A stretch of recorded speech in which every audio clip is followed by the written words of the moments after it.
Hello ladies and gentlemen, and welcome back to my channel for another Hot Toys Secret Base figure preview video. Before we begin, I want to say a massive thank you to Ryan Kirkwood for going out in person and snapping these stunning high-res pictures.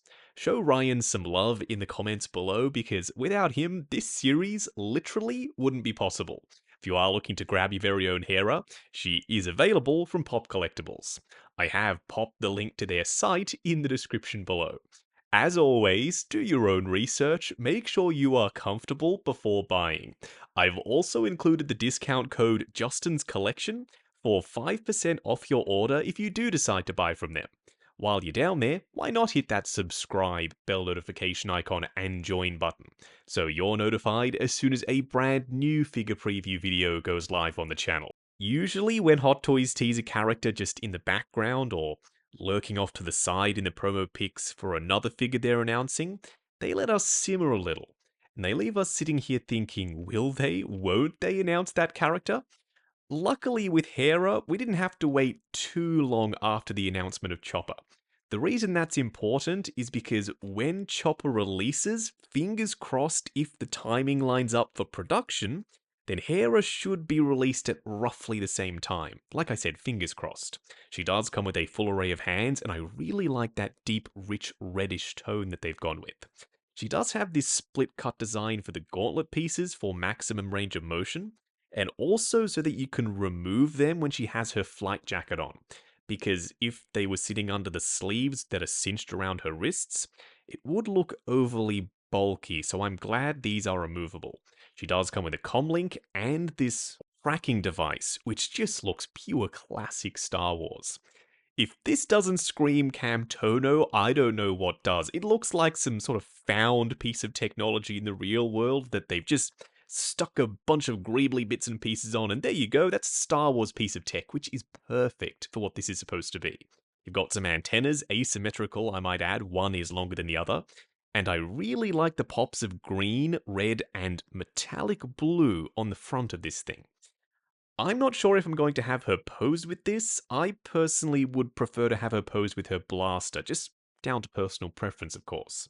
She does have some actual embroidered patches on her jacket, which cannot have been easy to do in 1/6 scale. Okay, I'm gonna call it. Unless Hot Toys are giving us a reuse sculpt, any new sculpts going forward, I think are going to have moving eyes. Hera is no exception. Her display base is just the classic rectangular Star Wars base, so no complaints from me, and yes, they will adjust the style of the nameplate as we get closer to release. There is a little bit of silver dry brushing on the surface. I am curious to see if they continue that with the rest of the Ahsoka line. We're not sure how many figures we're going to get from this show, we'll just have to wait and see. This is just a massive question mark for me, and if you don't know what I'm talking about, it's the pleather for the boots. Hot Toys are obsessed with using pleather for Star Wars boots, and you can literally see the fold where the top of the boot sits over the top of the bottom. So why did they not sculpt this, and why did they not go with a split cut boot design? These already look split cut, but they're not. That is pleather, unfortunately. I did look through the announcement and they did not mention real genuine leather anywhere, so the boots are pleather, the holster is pleather, the bag is pleather, and the jacket is pleather. They might make changes and make this stuff out of real leather before this figure eventually releases. That is going to be down to Hot Toys. Please, Hot Toys, get that done. The last thing we want is for Hera, who has a lot of pleather on her, to look terrible after a couple of years. Figures with expiration dates, they're a no-no. Going forward, premium materials, please and thank you. Her flight suit is very bright orange and super, super clean. I would have liked to have seen a touch of weathering. Not too much, because I know she would be washing this, just a little to ground it and make it more believable.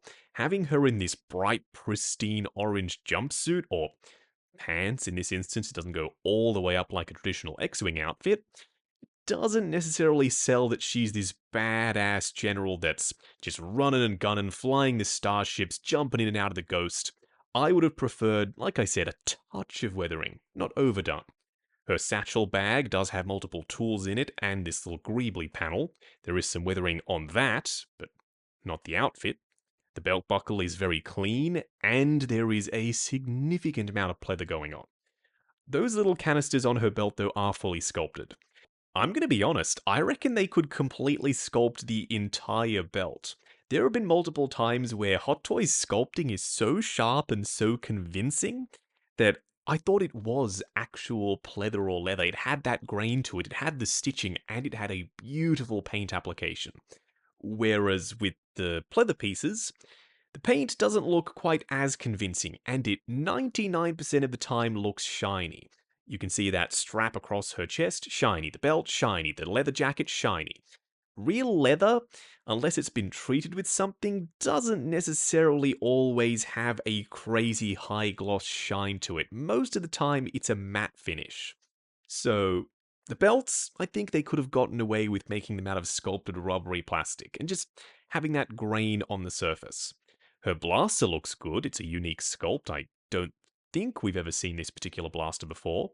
And it's got multiple colors on it. You've got some copper sections, some gold, and some red, with some washes in the crevices, just to bring out all that sharp sculpt work.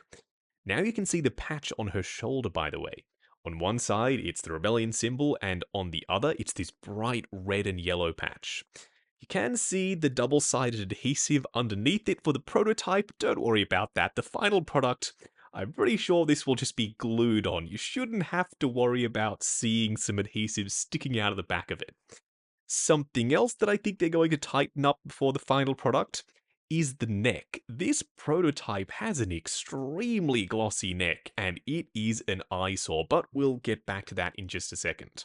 To me, it almost looks like they've taken some sandpaper and just run it over the surface of the high spots of the jacket. You can see that, right? That panel there above where the bag is weathered and where it sits on her hip. That is some very convincing weathering. It looks like how an aged leather jacket would look, in the crevices, in the creases, in the high spots. Or I should say, on the high spots. Yeah, there would be some more wear and tear. This head sculpt, though, pièce de résistance. I can see the likeness to Mary Elizabeth Winstead. If you can't, I understand. She is green. She has this hat of sorts on, headdress or headgear, and she's got her leku sticking out the back, plus these big chonky ear cup pieces. So maybe the likeness for you won't be there. I can see it, and I love the fact that you can move her eyes.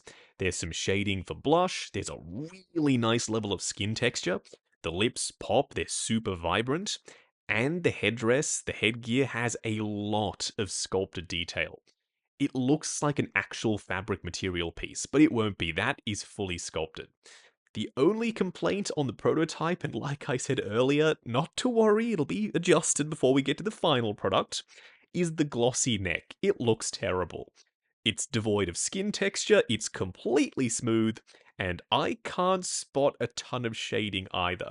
So it does throw off the look of the figure in person at Secret Base. The final product, though, will have skin texture, it will have a matte neck, and it will look more well blended between the sculpt and the neck itself. Not a massive issue for me, just something to be aware of. I thought I'd address it just in case some people jumped on the neck and called it terrible, which I'm sure some people still will. Overall, I am super happy with Hera. I cannot wait to get this figure in hand, and fingers crossed we get the rest of the Ghost crew. First in live action in some traditional, iconic looking outfits, and then in 1/6 scale. I have popped the link to Pop Collectibles in the description below if you'd like to pre-order Hera. As always, do your own research, make sure you're comfortable before buying, and by the way, these two together, chef's kiss. If only this was a 2-pack, that would make it even better. I've also included the discount code Justin's Collection for 5% off your order if you do decide to buy from them. While you're down there, why not hit that subscribe, bell notification icon, and join button, if you like the sound of seeing your name in the end credits of my reviews. Like, comment, and subscribe. We'll catch you in the next video.